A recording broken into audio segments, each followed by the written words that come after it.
Giants. All right, as we mentioned, the Birds get set to take on the Redskins. Lake Lewis does a great job covering the watching the Redskins for SportsJourney and About.com. One of their beat reporters kind enough to join us for a couple minutes on a Wednesday. What's going on, pal? What's going on, my friend? I appreciate you having me on. Well, we appreciate a couple moments, and I don't want to get too much into the Giants and the Skins game. I do want to talk about Kirk Cousins because, as I alluded to, just always saves his worst games for the New York Giants. After that game, was there any talk of a quarterback switch? No, and actually today I literally just came out of Jay's press conference, and they're not having that. He's not having that. He feels like Kirk's doing some good things and that he just needs more time to grow. And that's a whole nother subject down here, Q, because, he's given this guy so many glowing recommendations and telling us to stay patient with him because he's a young quarterback. But that's not the rhetoric we heard from the guy before him. So that's a whole nother story.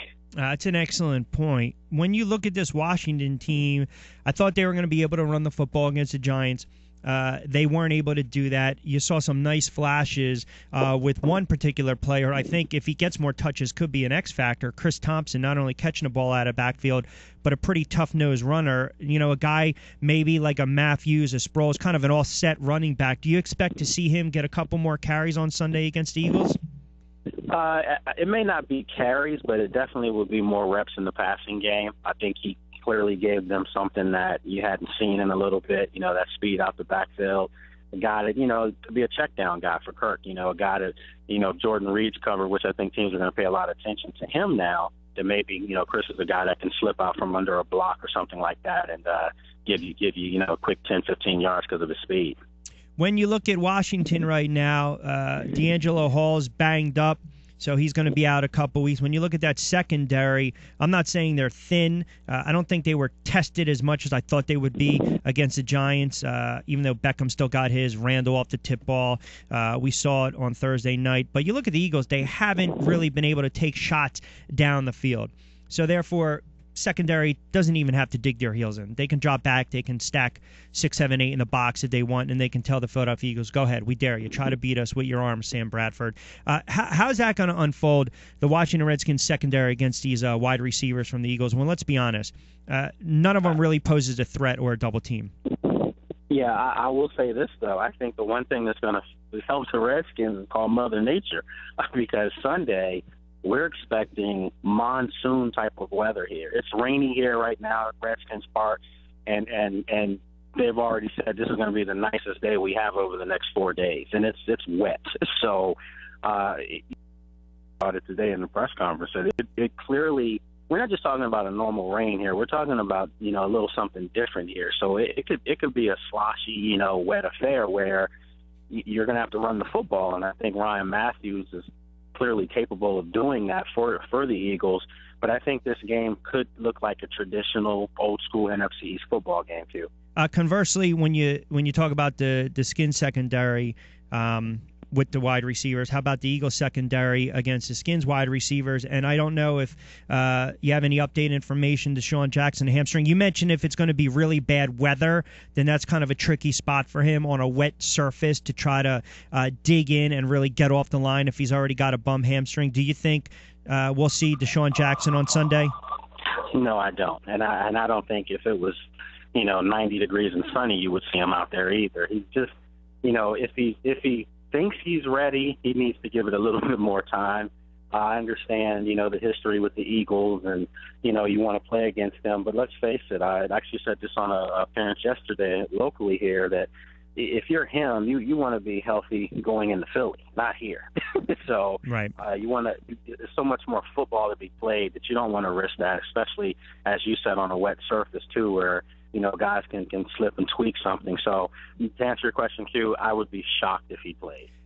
RG3 was, when I say a healthy scratch, I mean, here's a guy, and you can speak a little more about this, who is just buried in the depth chart behind Kirk Cousins and McCoy. And you just wonder, are they thinking, is the Redskins thinking right now where, look, this guy, the only way we're going to throw him out there is if 2 quarterbacks get hurt. That's the only way you're going to see RG3 this year. Because, let's be honest, I've been critical of RG3, but I've also been critical of Cousins. Cousins and Bradford, basically, their numbers are identical. They have not played well this year. So you would think, wouldn't logic say, well, look, your season's still there. The NFC East is bad. Give RG3, give him a try, give McCoy a try, spark this team. Or is that just out the window right now, and this kid's not playing at all this year? It's an internal thing. I think we all, as media covering the team, see. I think that there clearly is two camps here. There's a Kirk camp and then there's a Robert camp. I think the thing is that the people in the Robert camp are being quiet. They're just letting everything play itself out. In other words, if Kirk takes this thing by the bullhorns, it's his team. It's his job.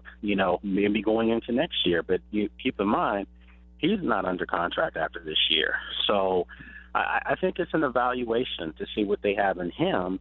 And I think, no one's told me this in particular, but I do get a sense that, Scott McCloughan and Dan Snyder they're Robert fans. I think that's obvious, and that's why he's still here.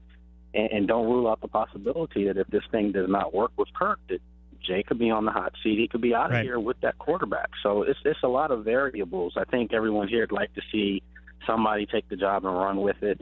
I think Kirk's capable, but I've said for a long time, when you look at talent, Robert has extreme talent. It's just, teaching him how to use it properly. Hey, there's probably 16 other teams in the NFL that would probably like to have a guy like RG3. Even if you still consider him, I'm not saying you, but people look at him as a average quarterback, a backup quarterback, at least someone that can give him a spark. I mean, if the Jets actually had a quarterback the other day, then maybe it's a different story against the Eagles, and you're looking at that with some other teams as well. So the quarterback play this year has really been at times sloppy. I think we saw the cream of the crop with Tom Brady and Aaron Rodgers, far and away right now the two best quarterbacks in the NFL. I want to look at the East as a whole for a moment and then kind of take a look around the NFL while I have you for a couple more minutes.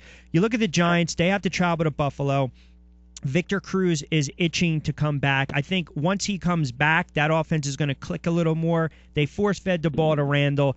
Their secondary still has major issues. And then you look at the Dallas Cowboys. Smoke and mirrors had a huge lead against Atlanta. Atlanta came back. It was a back-and-forth affair.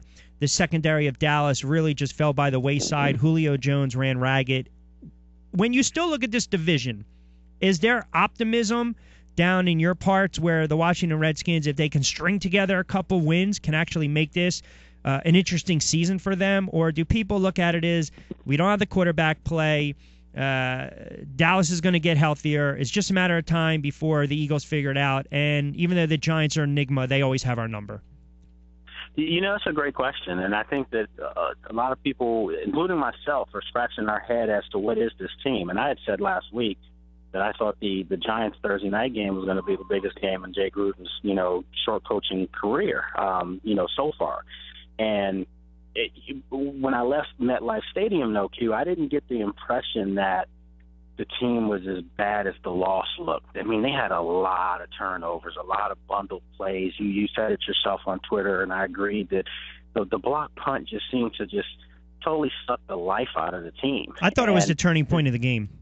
Absolutely. And the Giants, let's call it what it is, they did not necessarily play well. I don't want any Giants fans thinking that they look like world beaters. No way, they didn't. They actually played to they probably could have lost that football game had the Redskins not abandoned their running game. And that's what's gotten them to, as you talked about, optimism. That's where everyone here is so optimistic about, is if you stay with that blueprint and just run, even if it's taken from you briefly, still stick with it, you can steal some games in this division. Yeah. So I do think there's still some optimism here. I will say this: if you lose to Philly, though, it's going to start looking very similar to what we've seen years ago.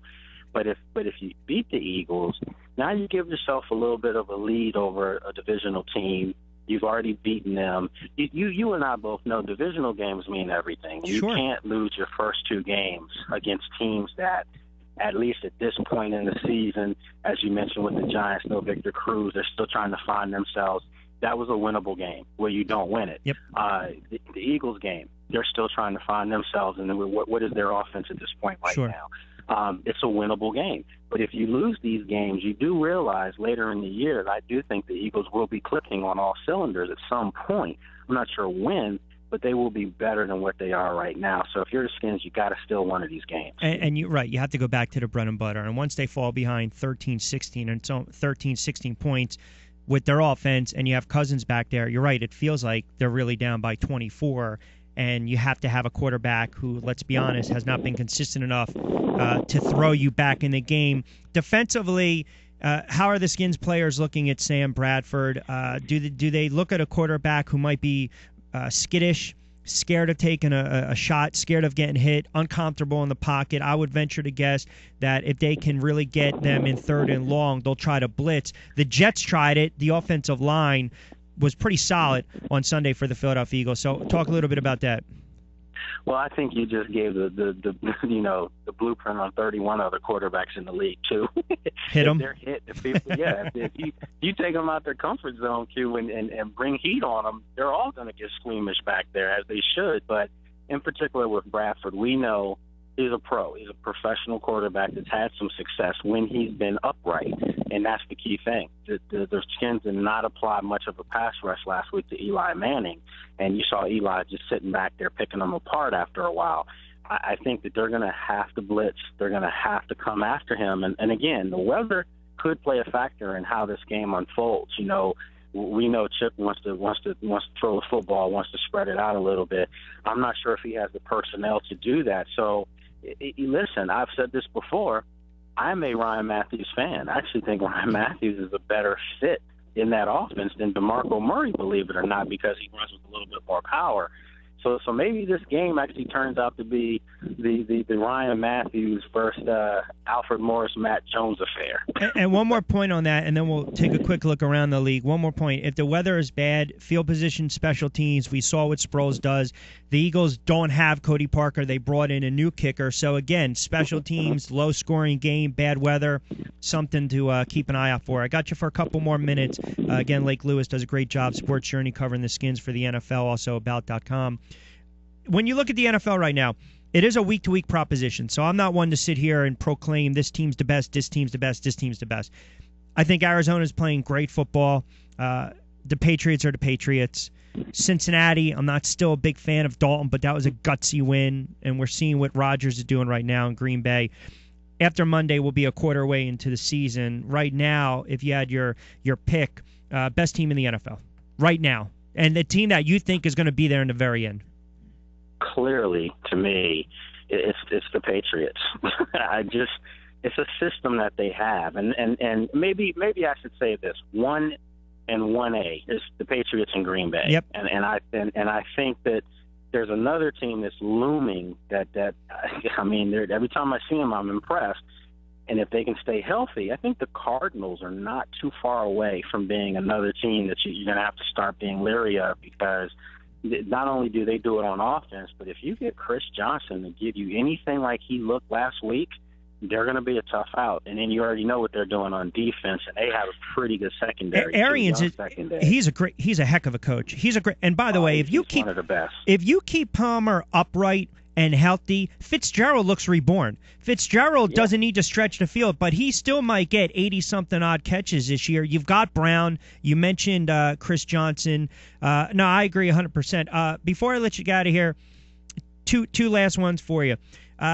Look, I don't know if you follow this story or if you guys are talking about with any of the players, but Cam Newton came out on Monday or after the game on Sunday and said Ed Hockley basically insinuated, look, you're not old enough to get a call, therefore he didn't get a call. I think that was the wrong spot, the wrong move by Cam Newton. I'm not saying Ed Hockley is the greatest ref. I know he's botched a lot of plays, but he does have respect. He's garnered respect of some of the players and the rest of the league. You know, if that's made up and you're Cam Newton, you're looking around, I'm saying to myself, if you think you're going to get a call down the road, you're sadly mistaken. Yeah, you call out a referee publicly. I think that was a moment where, Hockley is denying that he said it. Cam Newton saying that he did say it, so you don't know who's in the wrong on that. But I think they're both in the wrong for just talking about it in general. Cam especially. you're right. He is a young quarterback, and if that was what was said, what do you think is going to happen now? He's probably going to have his helmet ripped off in order to get a 15-yarder. So I just think that was a moment that maybe, if you're Cam, you try to find it hockeyly after the game, clear up what you may have assumed was said, and see where it goes from there. But right now, let's face it, the refereeing in the NFL this year has been pretty bad. It has. It hasn't been consistent. To say the least. It's actually some of the worst officiating I've seen in the NFL in years, and that's including, the replacements from 2 years ago. So I think the league has a little bit of a problem. I don't think it's a big, major problem. It's early in the season. Guys get better as well as the season progresses. But you definitely can't have one of your officiating crews, having mental mistakes. And we've seen a couple in primetime games, too. So the league is going to have to address that and get that better. But at no time should a player go public about a comment that an official made, because it definitely not only could cost you as a player with a call being made, but it could cost your team ultimately, in a big moment. So you got to be careful with that. Yeah, I agree 100%. Last one for you. Got about 30 seconds. I know you're a hoops guy and you cover the NBA as well. Any shot that you think Derrick Rose got hit on purpose intentionally because the Bulls got tired of what he's saying and doing? And I'm being dead serious. I am being absolutely dead serious when I ask this question. Exactly. You don't think someone in that locker room is saying enough is enough, just be healthy and play?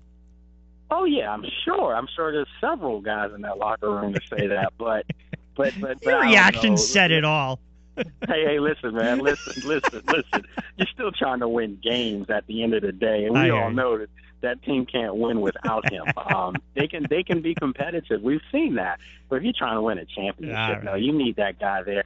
But I will say this, Q, to kind of back you in a small, just a smidgen of a way, because he does seem like something's triggered in him, a little bit of arrogance that I've never seen in Derrick Rose. Yeah. He's not striking me as this humble guy anymore. Nope. As far as what he's saying, that I'm great. And I guess when he heard LeBron say it, I think he felt like he could say it too. But, I mean, come on. You got to get some hardware on your finger first. A lot of hardware. You got to stay healthy. All right, pal. Yeah. Enjoy the game on Sunday, and hopefully stay dry. We'll talk next week. I appreciate it.